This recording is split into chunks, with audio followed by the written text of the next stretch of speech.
नमस्कार, इन खबर में आपका स्वागत है।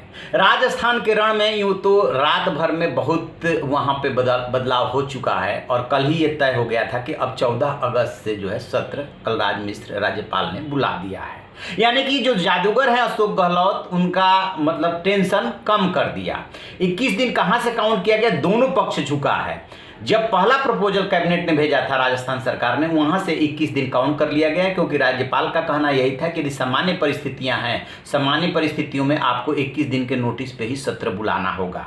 या तो आप कहिए कि मुझे विश्वास मत हासिल करना है, तो उन्होंने ये कभी नहीं माना कि मुझे विश्वास मत हासिल करना है। तो क्या इसका मतलब कि अशोक गहलोत की सरकार ने अपनी स्ट्रेटजी बदल दी है? क्या हुआ है? कैसे वो 21 दिन के लिए एक तो मान गए, दूसरी बात वो क्या कह रहे हैं कि राज्यपाल से उन्होंने ये नहीं माना कि मुझे विश्वास मत हासिल करना है।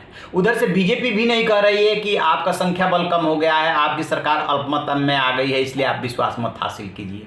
फिर अशोक गहलोत ने अचानक आज थोड़ा सॉफ्ट रुख लिया और कहा कि जो चले गए हैं, मतलब अभी हमारे साथ नहीं हैं, वो भी कांग्रेस के ही विधायक हैं, वो भी पंजे पे ही जीत करके आए हैं, वो हमारे साथ हैं। तो इससे लग रहा है कि थोड़ा सा स्ट्रेटजी में बदलाव किया गया है। यदि बीजेपी ने इन 14-15 दिनों में कोई बड़ा खेल नहीं किया या सचिन पायलट खेमे में नहीं किया, तो क्या कांग्रेस इस बात को भूल जाएगी? कैसे सचिन पायलट खेमे को वो मात तब देगी जब तक वो विश्वास मत नहीं लाते हैं, जब तक वो व्हिप नहीं जारी करते हैं, तब तक सचिन पायलट खेमा घिर नहीं रहा है, उसकी सदस्यता खतरे में नहीं आ रही है। तो फिर आप जानना चाहेंगे कि आखिरकार अशोक गहलोत सरकार ने क्या फार्मूला निकाला है? क्या इस बीच में मान मनोबल की कोशिश की जाएगी, इस बीच में उनको अपने साधने की कोशिश की जाएगी? और यदि वो नहीं मानते हैं तो फिर 14 अगस्त को लाया जाएगा, तो कोविड-19 पे डिस्कस कर लेंगे और सारे इश्यूज पे डिस्कस कर लेंगे।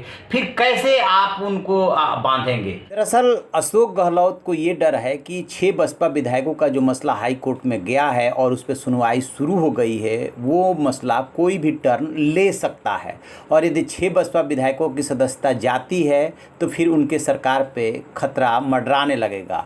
दूसरी बात का उन्हें ये डर है कि कहीं बीजेपी इस 14-15 दिनों में कोई बड़ी चाल ना चल दे, और क्योंकि अभी भी वो अपने विधायकों को होटल में रखने के पक्ष में हैं और तब तक रखेंगे।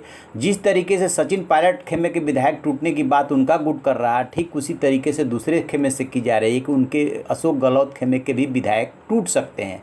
इसलिए गहलोत चाहते हैं कि किसी तरीके से अब एका हो जाए। यही बात पहले से कांग्रेस हाईकमान चाहता रहा है, लेकिन अब देखते हैं कि सचिन पायलट खेमा क्या करता है। मैं आपको बता रहा हूँ कैसे बांधेंगे।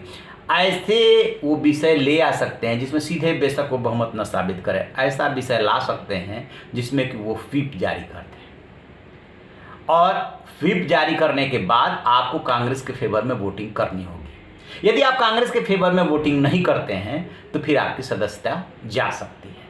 तो अब बीच के फार्मूले पे अशोक गहलोत सरकार आ रही है कि पहले इनको मनाओ, मान जाते हैं तो ठीक है, नहीं मानते हैं तो फिर देखा जाएगा। एक बार राज्यपाल सत्र तो बुला दें, सत्र बुला देंगे, उसके बाद सब कुछ चला जाएगा स्पीकर के हाथ में। और विश्वास मत ही हासिल करना कोई ज़रूरी नहीं है, बहुत सारे ऐसे सब्जेक्ट्स होते हैं जिस पे कि व्हिप जारी किया जा सकता है। तो ये तरीका हो सकता है अब जादूगर अशोक गहलोत का। चलिए देखते हैं आगे और क्या होता है। अभी तो 15 दिन है, 15 दिन में बहुत सियासी रंग बदलेंगे और बहुत कुछ डेवलपमेंट होगा। जैसे कोई अपडेट मिलेगा हम आपको बताएंगे। आप देखते रहिए हमारा डिजिटल चैनल इन खबर। Thank you. इन खबर चैनल को सब्सक्राइब करें और बेल आइकन दबाना ना भूलें।